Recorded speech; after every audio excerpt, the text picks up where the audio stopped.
Good evening, everyone. Congratulations to the Coro class of 2012 and to their parents and friends, and welcome to the staff and guests. I'm truly honored to be here tonight. Thank you so much for letting me share your experience.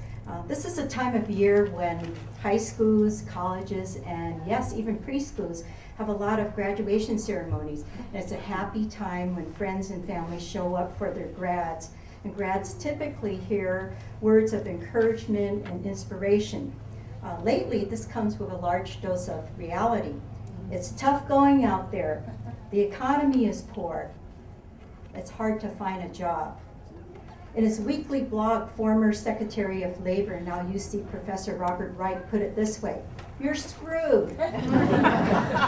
He goes on to write in his blog that while it won't be easy, a college education isn't just a private investment, it's also a public good, allowing us to compete globally and to have a vibrant, responsible democracy. According to Reich, the bottom line is, if our college grads don't succeed, we're all screwed. Consider your Coro experience a definite public good, more like a down payment on making a difference out there in the world. Coro SF has made an investment in your future, in effective and ethical leadership through the class of 2012. Now it's up to you to carry it through.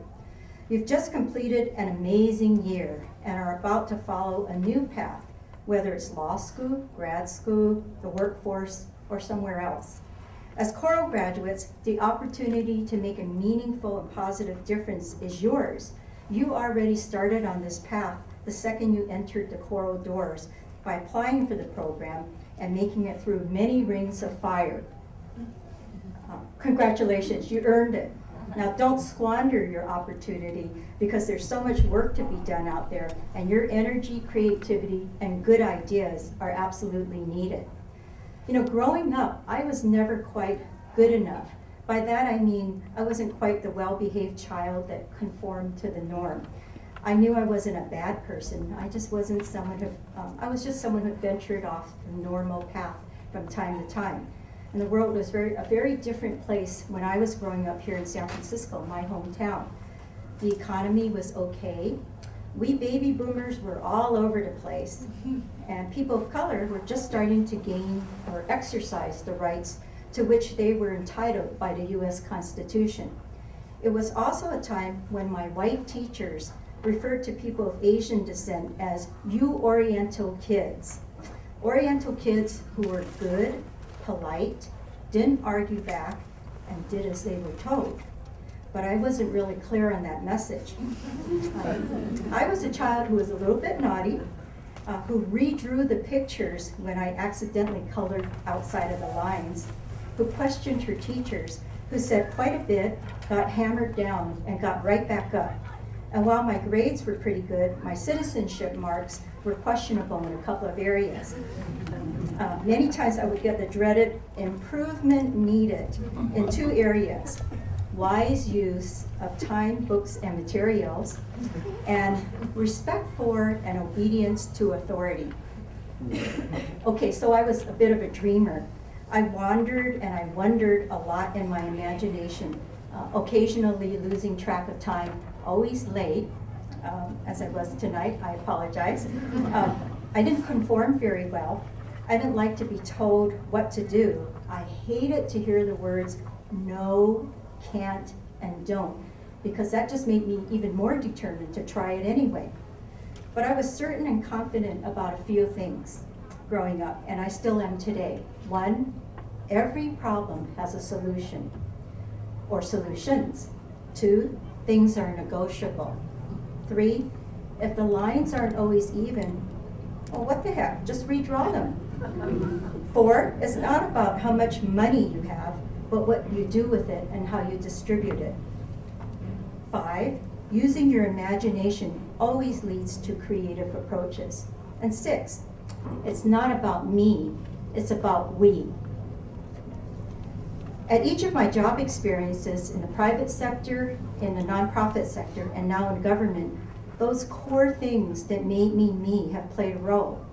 the willingness to take a risk, to take that leap into the unknown, to move into the realm of the unknown, to be confident in my own skin, even when many times I was the only person of color or the only woman in the room. And there were a whole lot of people in the room who had the power and the resources. My Coro experience gave me the confidence to work with others who had different perspectives, different backgrounds, cultures, and experiences. Our common link was a desire to make a positive difference and a recognition that we could never do it alone. Remember, Coro people are a very different breed. They don't worry about the 50 reasons why you can't do something. They just focus on how something can be done. Today, the Office of Civic Engagement and Immigrant Affairs, where I work, works with many populations in the city who are vulnerable, at risk, poor, monolingual, and even undocumented. I still get told quite a bit, actually, that we can't do something, or that the answer is no, or that there's no money, because I work in local government. Some real-world lessons that I have learned so far are, the world is not fair. People who make the rules don't always care about the people who have to follow them. So graduates, when you get to make the rules, please make sure that you think about the impact this will have on others. Just because someone is poor doesn't mean she's powerless or without a voice. People with resources and power don't always want to share. So as you acquire your resources and power, think about how that can be shared and expanded to make the whole world stronger. Not everyone is selfish or bad. You need to recognize your partners and allies and to leverage each other's strengths and talents to get the work done. Don't waste time and resources, time, books, and materials. Invest your time in things that really matter. And never let a lack of money get in the way of executing a good idea. So I want to talk a little bit now about resilience and innovation. We hear quite a bit nowadays about creativity and innovation. Our wonderful Mayor Edwin Lee is the innovation guru and champion in San Francisco. Before joining the city, I ran a little museum called Zeum. It's a cool arts and tech museum for kids that encourages kids to express themselves creatively without boundaries, using animation, music, live performance, and visual art. And at Zeum, we thought quite a bit about motivation. What motivates imagination, creativity, innovation, collaboration, results that matter, and good products? What sparks thinking outside of the box? What encourages people and gives them courage to redraw the lines? So think about what motivates you to do your very best, your creative best, as you move forward on your next journey. Along the way, don't get discouraged if you make a few mistakes. Don't let a roadblock or two get in the way or derail you. Have courage. There's a scene in Tim Burton's film version of Alice in Wonderland where Alice is reluctant to help the beings in Wonderland, and the Mad Hatter says to her, "You used to be much more muchier. You've lost your muchness." You know, your chutzpah, your moxie, your guts, your nerve, your core, your chi. So don't lose your muchness. Never give up. Hearing the words no, can't, and don't should make you even more determined to make a positive difference in every way, every day, little ways and big ways. It is the resourcefulness and the human spirit that drive us when the going gets tough, when the odds are against us, when it doesn't look so good out there. There was an article in the paper last week, I think it was the May 24th San Francisco Chronicle. It was an article about the Dandora Municipal Dump Site in Nairobi, Kenya. Dandora is a 30-acre garbage dump that is a source of friction, and it's soon to be relocated. It's also a huge toxic dump. Emissions kill hundreds of children there every year.